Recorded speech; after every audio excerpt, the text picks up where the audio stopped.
The Varkun landing pod sliced through the mist like a luminous blade, its hull shedding droplets that hissed against superheated metal. Commander Karin stood at the ramp's edge, inhaling the dense air that rose from the jungle below. The atmosphere clung to him, thick with moisture and organic decay, an environment he found crude, hostile, and beneath the dignity of a warrior elite. Still, the Council wanted proof that Earth's final holdouts posed no threat, and Karn intended to deliver that proof with unfaltering precision. He turned to his squad as they secured their gear. Lurok, seasoned and analytical, double-checked the calibrations on his visor, his movements deliberate and unhurried. Vesh, younger and eager to impress, shifted restlessly, his armor rippling with faint agitation pulses. They were a compact unit, practiced in synchronization, and confident in their superiority over any remnant of humanity hiding in this suffocating tangle of green. "Remember the objective," Karin said, his voice crisp. "Identify any active human combatants. Capture or eliminate as necessary. No unnecessary risks." Vesh let out a short laugh. "Humans? Here?" Those old recordings made them look like children playing war. Cloth suits, leaves glued to their bodies. How did they ever win anything? Lurok didn't laugh. He studied the jungle floor just beyond the ramp, noting the slow drift of shadow across the undergrowth. "Mock them later," he murmured. "This terrain conceals more than you think." Karn appreciated Lurok's caution, though he wouldn't say so aloud. Leadership required certainty, and certainty required confidence. Still, Lurok's instincts were rarely wrong. They descended into the jungle, boots sinking into rich soil that squelched with each step. Vines tangled overhead like serpents poised to strike, and the hum of unseen insects vibrated through the air. The squad activated their adaptive cloaks, but within seconds the humidity dulled the shimmer, turning their armor into awkward, half-mirrored silhouettes. Vesh grumbled as condensation streaked across his visor. "Environmental degradation beyond projected models," Lurok reported. "Cloak efficiency down 38%. "Noted," Karn replied. "Stay disciplined. Technology is a tool, not a crutch." They pushed deeper, the canopy filtering sunlight into fractured beams. Every sound seemed amplified. The rustle of leaves, the groan of distant branches, the steady percussion of their own breaths. Karin focused on the mission, but a subtle tension unfolded inside him, a sense of being observed rather than simply surrounded. Minutes later, they reached a small clearing littered with ancient debris. Metallic fragments, half devoured by rust and earth, hinted at a long-forgotten skirmish. Among the remnants lay an object almost perfectly preserved, a human combat helmet. Its surface, though dulled, still bore markings scratched by hand. A name, Rook. Vesh lifted it, turning it over with amused disbelief. They wore this? No sensors, no shielding, just metal. "Put it down," Karn ordered. He didn't like the way the jungle seemed to pause around them, as if waiting. When Vesh dropped the helmet, it struck a stone with a clean, hollow tap. A moment later, an identical tap echoed from somewhere within the trees.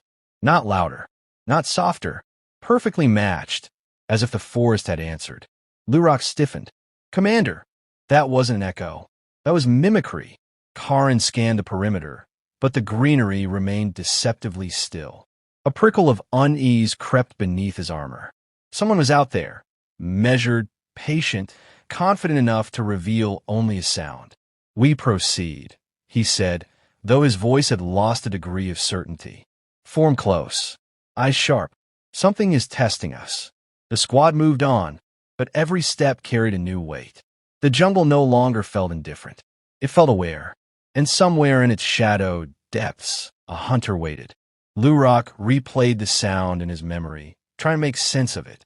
That perfect mimicry of the helmet's fall clung to his thoughts like a splinter.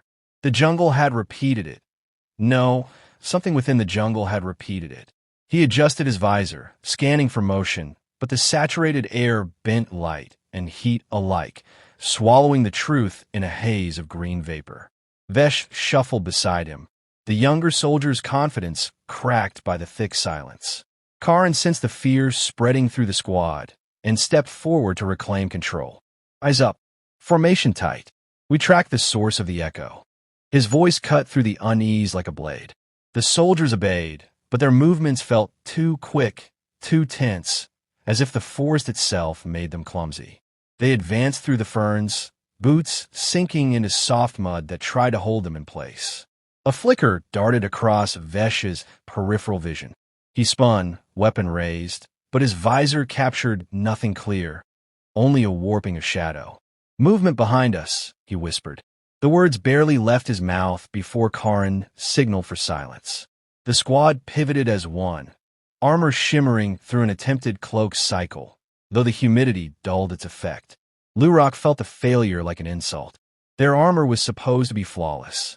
Here it was diminished, smeared by rainfall and clinging spores that blurred its reflective patterns. "Commander," Lurok said quietly, "something is tracking us. Its steps are light, purposeful." Karin considered this. The footprint earlier. The helmet placed, no dropped, close enough for them to find. None of it was coincidence. "If a human survived here," he said, "he won't face us directly." Before he could elaborate, a sharp crack tore through the canopy. Vesh jerked violently, armor sparking as a round punched through his shoulder plate. He collapsed into the ferns, gasping. The shot had come from far, too far for their sensors to triangulate. Karin dropped into a crouch. "Cover Vesh. Sweep for thermal spikes." Lurok scanned frantically, but the canopy bled heat from every leaf, every patch of moss. No signature. The shot's origin is buried in interference. "Then filter manually," Karin growled. "I am, Commander." "There's nothing." The crack of the rifle still rang in Vesh's ears as he steadied his breathing. "It wasn't luck," he said hoarsely. "That shot hit a seam. He knew my armor." Karin clenched his jaw. A trained soldier, then. A remnant of a force they dismissed. Someone who understood the land, the foliage, the angles. Someone deliberately leading them deeper. He scanned the trees, forcing himself to slow his thoughts. Fear would only amplify the enemy's advantage. They moved again, slower now, more deliberate. The forest darkened as clouds drew overhead, dimming the beams of light that once filtered through the trees. Lurok felt eyes on him. Not imagined, observed. Another echo filled the air. Not a gunshot this time. A tap against wood. Light, rhythmic, purposeful. Vesh stiffened. "That's communication. Signaling." "No," Karin murmured. "It's a lure." He didn't know whether he meant it for his soldiers or for himself.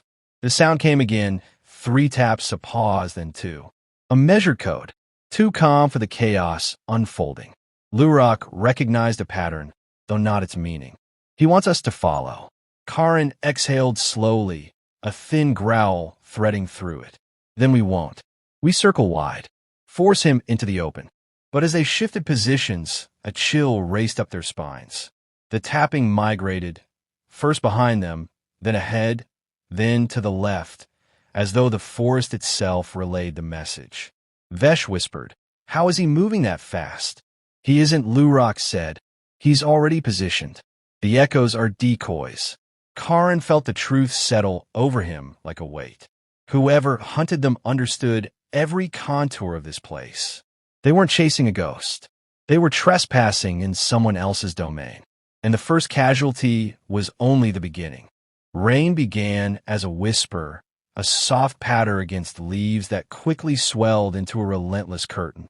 It muted distant sounds, dampened metallic clinks, and wrapped the jungle in a shimmering haze. Lurok felt the temperature drop slightly, enough to distort the air around their visors.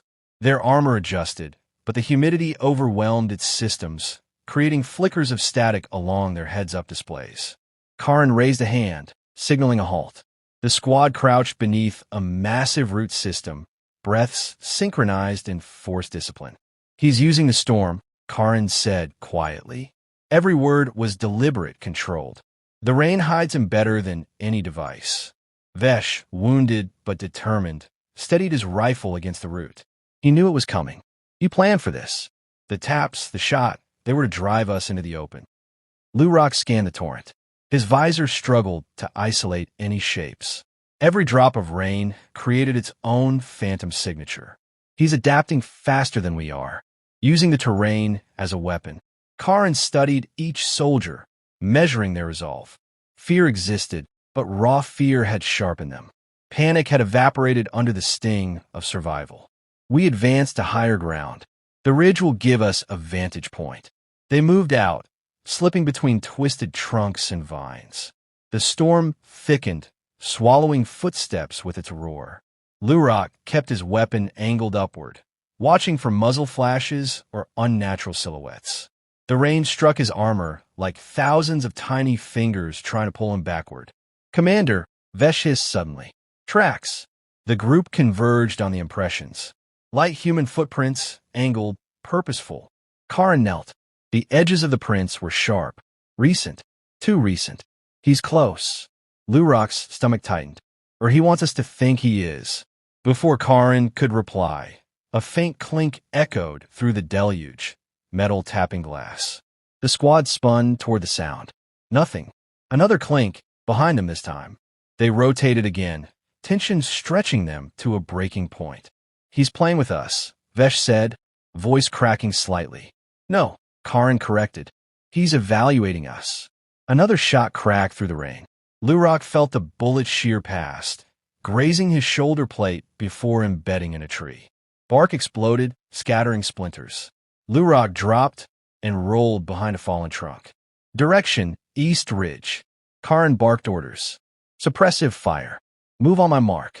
The squad unleashed a barrage, plasma rounds sizzling against wet foliage. Steam billowed where vegetation burned. But there was no cry, no movement, no sign the enemy had been hit. "Mark!" Karin shouted, sprinting toward a cluster of boulders. The others followed, mud splashing beneath them. Rain slicked their armor, turning every step into a fight to keep balance. From his new position, Lurok scanned the ridge. A shape flickered, too smooth, too steady to be natural. His breath caught. "Commander, I've got." A vine slipped from above. Not a vine, cable. It dropped silently, brushing Lurok's pauldron. He jerked away, heart racing, but the object simply swung, gently tapping the rock. A decoy. Karin clenched his fists. He anticipates our reactions. Every misstep strengthens his advantage. Vesh breathed through clenched teeth. "What kind of human trains like this?" "The kind that survived," Lurok answered. Lightning flashed, illuminating the ridge. For a split second, they saw him, a blurred silhouette prone against a moss-covered log, rifle aligned, body fused with the terrain. Then darkness swallowed the form. Karin exhaled slowly. "We have a fix. Push forward." Carefully, they ascended the slope, weapons raised. Every inch felt like an invitation to death. The jungle quieted, as though it too waited for the next move. Halfway up, Lurok froze. Something cold pressed against his instincts, a certainty. "Commander!" He's not on a ridge anymore. Karin stopped mid-step. The realization hit them together. The ridge wasn't a vantage point. It was bait, and the true threat was already repositioning for the next strike. The realization struck them with a force no weapon could replicate. Karin felt it first, an icy thread of instinct winding through his spine. Rook wasn't ahead of them. He was circling. Every step the Varkun took up the ridge carried them deeper into the pattern he'd drawn, a slow tightening loop around their vulnerabilities. Karin raised a fist to halt the squad, but the command came a heartbeat too late. A single shot cracked through the rain-soaked air, and Vesh fell without a sound. His armor sparked once, then stilled, the glow in his visor fading like a dying ember. Lurok dropped beside the body, fingers trembling despite the armor's stabilizers. "Commander!" He hit him through the throat seal. Perfect angle. Perfect timing. Karin swallowed the surge of grief. It wasn't sadness that gnawed at him. It was respect, reluctant but undeniable. "We regroup," he said. "We move out of the open. Now." They slid down the side of the ridge, mud streaking their armor in dark rivulets. The storm thickened, water cascading off broad leaves and pooling around their boots. Lurok kept scanning, but every shadow moved, every branch swayed with deceptive intention. Rook could be anywhere. Rook could be watching him right now. A whisper of metal, grazing bark drifted from the right. Lurok pivoted instantly, firing a controlled burst. The plasma rounds hissed through empty space, their glow swallowed by the rain. Karin clenched his jaw. You're reacting, not reading. Slow your breath. I'm trying, Lurok answered, voice tight. He's always one step ahead. Then stop following his steps, Karin said. His voice dropped to a near growl. We change direction. We break his pattern. But Rook had already accounted for that. The first snare gave itself away by scent, oil massed poorly beneath wet leaves. Lurok spotted it just in time, guiding the others around it. The second snare was nearly flawless, a tripline disguised as a cluster of fallen vines. And the third was so perfectly blended that only luck revealed it, a faint shimmer of tension across two roots. Each trap was non-lethal. Each one was placed with absolute intention. Rook wasn't trying to kill them quickly. He was steering them, testing them. Karin felt fury rise, but beneath it, admiration grew, a reluctant acknowledgement of a warrior whose mastery rivaled his own. He wants us in a narrow space, he murmured, where he controls every angle. Lurok's visor pinged softly, movement faint but unmistakable ahead in the trees. A silhouette, half-hidden, deliberate in its stillness. Rook had revealed himself, not entirely, but enough. Enough to draw them. Karin realized the trap, even as he stepped into it. The jungle around them compressed into a funnel of trunks and vines, the kind that muted sound and forced a predictable path forward. He signaled for cover, but a shot tore into the ground beside them, precise enough to warn yet not wound. A command. Stay where you are. Lurok's breath hitched. Why isn't he finishing us?